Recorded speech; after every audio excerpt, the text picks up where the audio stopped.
L'affaire Cunningham est notre deuxième salle.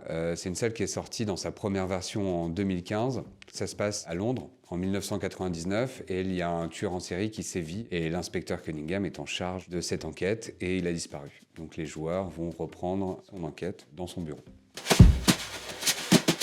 On voulait proposer une vraie enquête policière. À l'époque, il y avait énormément de séries qui nous inspiraient. Je pense aux Experts, Mentalist, Sherlock ou encore Esprit criminel. Tout ça, on s'est dit, c'est très intéressant et ce serait très bien qu'on retrouve les dynamiques de ces séries dans une salle d'escape.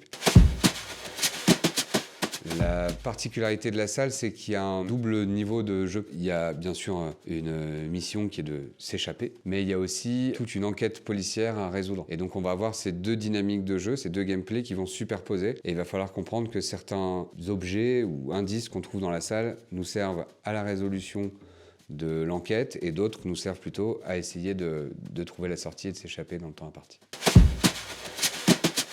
C'est une salle qui a énormément évolué, qui a été réécrite et améliorée et upgradée plusieurs fois. Aujourd'hui, on peut proposer à l'intérieur de cette salle de l'électronique ou des mécanismes qui n'étaient pas possibles à l'époque. Et donc on arrive un petit peu à l'aboutissement de l'idée qu'on avait en 2015 mais qu'on ne peut réaliser réellement qu'aujourd'hui.